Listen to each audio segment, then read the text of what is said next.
This is A-Game. Fast acting, long lasting, with no side effects.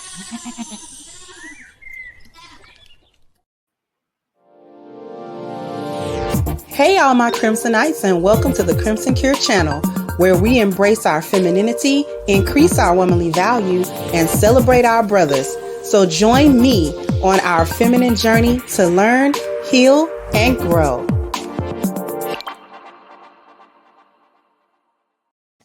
Hey there, my Crimsonites, and welcome to the Crimson Cure channel. I'm your host, femininity coach, and author of The Crimson Cure, and this is my perspective. So what we talked about today is why Black women love emotional punching bags. Specifically, they like to use their children as emotional punching bags. So what I'm going to do is I am going to open up with the video. It's about 2 minutes long, but I'm not going to let it play all the way through because I only want you to see the clips, but I'm avoiding the commentary that comes in the video. So what I'm going to do is I'm going to go ahead and share my screen with you guys, and then I will be back with my perspective.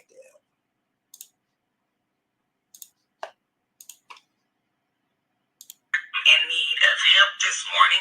This guy right here, Jaquil Clemens, age 14, decided to run away because he doesn't want to follow his mommy and daddy rules. So he took it upon himself to run away from home last night.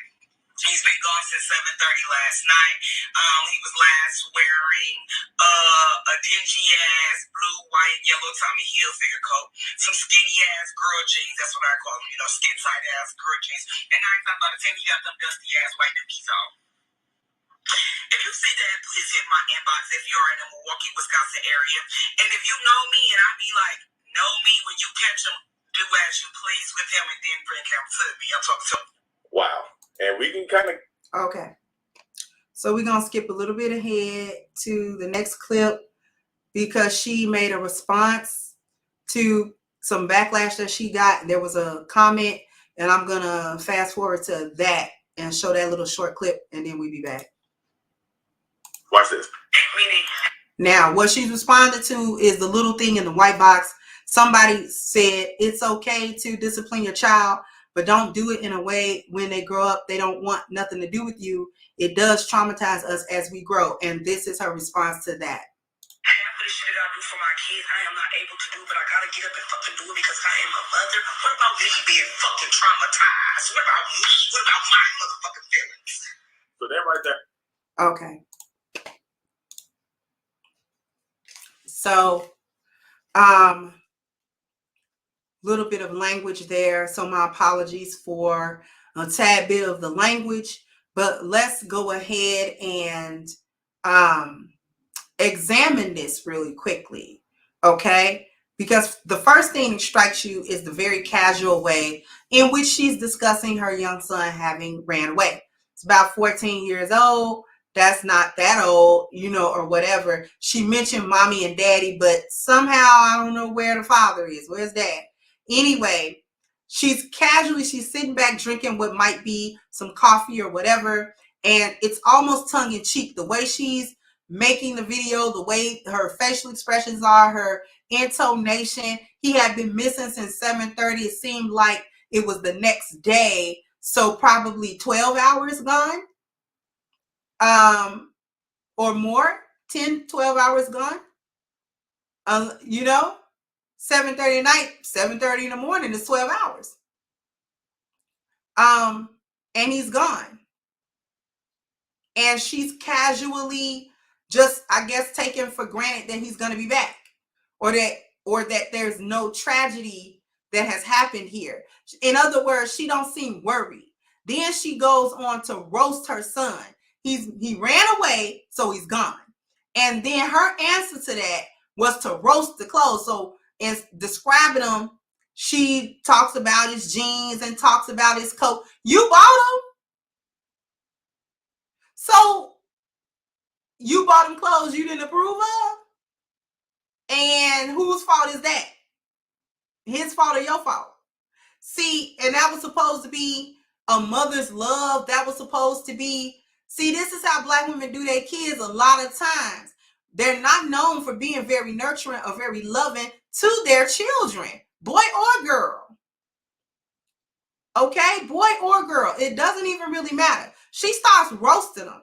So I guess, it would be okay if somebody left. Now, this is the same woman that would be devastated if her son was shot by the police.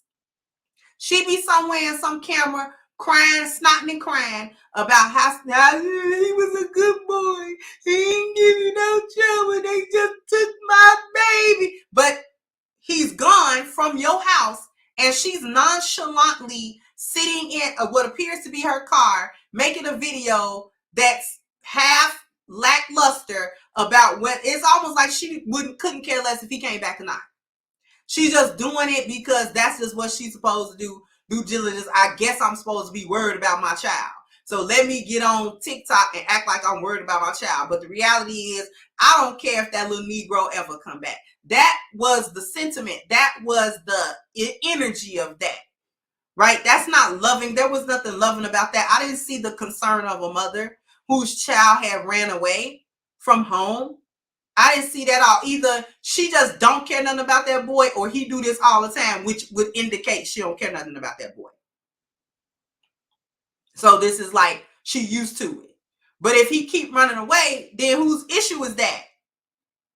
She mentioned mommy and daddy, but this seemed like a single mother situation. Because usually boys about 13 to 14 start, flexing on their mom. But if their dad is around, that become problematic for the boy. Like, you can't flex like that.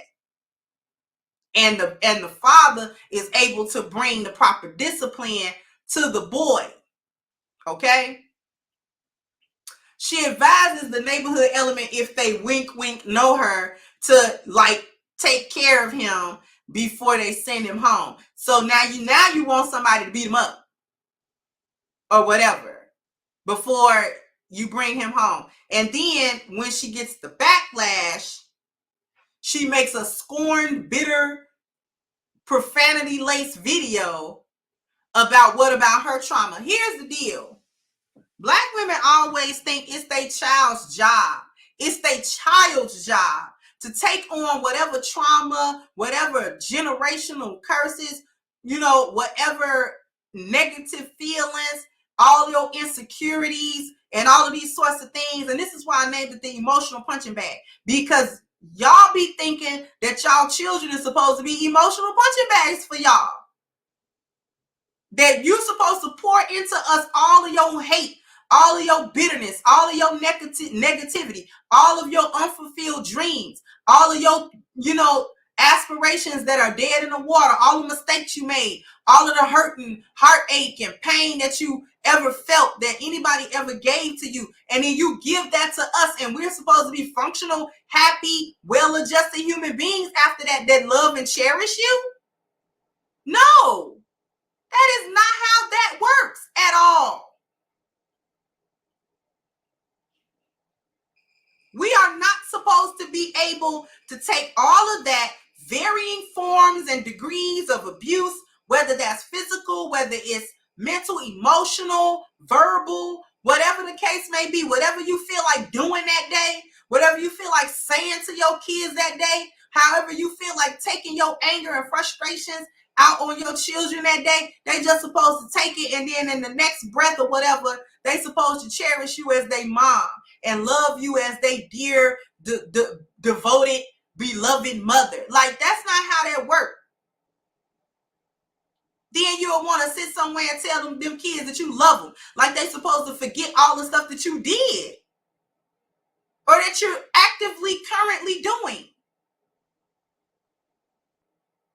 And then all the while, your kids are supposed to be grateful because you put a roof over their head and food in their mouth and clothes on their back. Welcome to the job of parenting. It was your job, Black mother, to see to all of your issues before having a child. Before you tried to do that trap me baby that didn't work. You were supposed to get yourself together. If you knew you came from a tumultuous, traumatic household and you knew that you just wasn't going to be right, you ain't supposed to bring children and other people into that. You're supposed to fix yourself and then pursue family, but y'all do everything so backwards. And then want to cry, woe is me, and be a victim when somebody bring it up and tell you That's not how this is supposed to go. And you messed up and you messing other people up. Then you want to get you like she was in the video. What about my pain? What about your pain? You grown. Sit on a therapist's couch. Come up out your pocket, you know what I'm saying, for more than lace fronts and weave. That money you spend on that lace front and that weave, on them headband wigs and weave, go pay a therapist and tell them about your trauma and your pain. Instead of taking it out on your children, taking it out on your men, taking it out on your family. And they just supposed to deal with it with a smile and just continue to love you and continue to pour into you and continue to outpour. Ain't nobody got time for all of that. Time out for that. That's old, dead, and stinking. That's old. That is old. And you are grown. Grown enough to tell anybody how grown you are. Be grown enough to face them demons in your mirror. Be grown enough for that. You can fight and get smart and have a smart mouth and a quick tone to everything but that reflection in the mirror. That you scared of. That you don't want to look at. That work you don't want to do. You ain't got no smoke for that. But you got smoke for your kids. You got smoke for internet people. You got smoke on TikTok. You got smoke on Twitter. You got smoke on YouTube. You got smoke on Instagram. How smoke in the mirror? How that smoke? Have smoke with your internal values. Have smoke with your spiritual value. Have some smoke with your health value. Have some smoke with your family value, your appearance value, and your dwelling value. Have some smoke for that.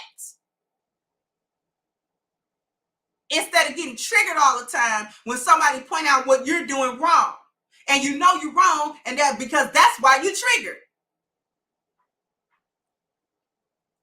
The young boy ran away for a reason. And the outburst proved it. The outburst and the responses she had proved that he's running away for a reason.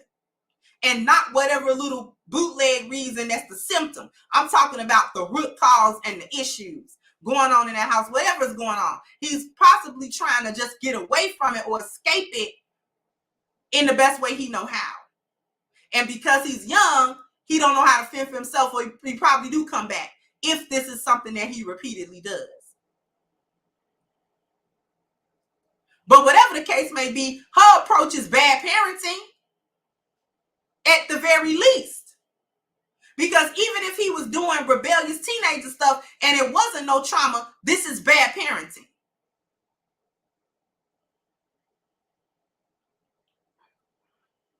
If he's just doing rebellious teenage boy stuff, that's where the daddy would come in at. Where is the father in all of this? As she make angry TikTok videos and as she make nonchalant TikTok videos for her missing child. Now, I bet if days go by and he don't come back, she'll call herself worried. And I guess somebody's supposed to feel sorry for her because she's just a worried mother. She didn't look like a worried mother to me. She looked like a mother that would sooner hope that that boy didn't come home so she didn't have to deal with it. She looked about ready to go on about her life. That's what she looked like. She looked about ready to forget she got a son. That's what she looked like. She did not look like a worried, concerned parent, mother that just loved her child and whatever went on, you know what I'm saying? She deeply regrets it and she just wants her child to come home. She just wants her son to come home. I didn't hear that at all. I heard no intonation of sorrow, of regret, of concern, not even marginal concern. Anything could be going on with that boy. And don't tell me she know where he is, because if she knew he was at a cousin house or an auntie house, she wouldn't make a TikTok over it. She just go over there.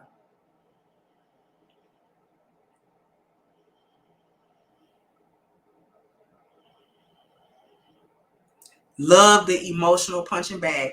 Black mothers, your children are not your punching bags. That's not what your children are for, to just unleash on. And then they're supposed to love you and feel sorry for you. Whatever your issues is, it's not your children's job to take care of it. You supposed to be taking care of them, not the other way around. So sound off in the comment section. Let me know what you think. Like, share, subscribe to the channel if you have not. Once again, I'm your host, The Crimson Cure, and this was my perspective. Bye-bye, Crimsonites. Hey guys, please like, share, and subscribe to the channel and hit the notification bell. And if you've got more to say on the topic, leave a comment down below. Also, don't forget to support our sponsor who so graciously supports this channel by clicking the description box and the link for A-Game at agameherbal.com. You can go ahead and get a 10% discount off of your next purchase using the code Kendra10. This has been yet another Crimson Cure production, and I'll catch you guys on the next one.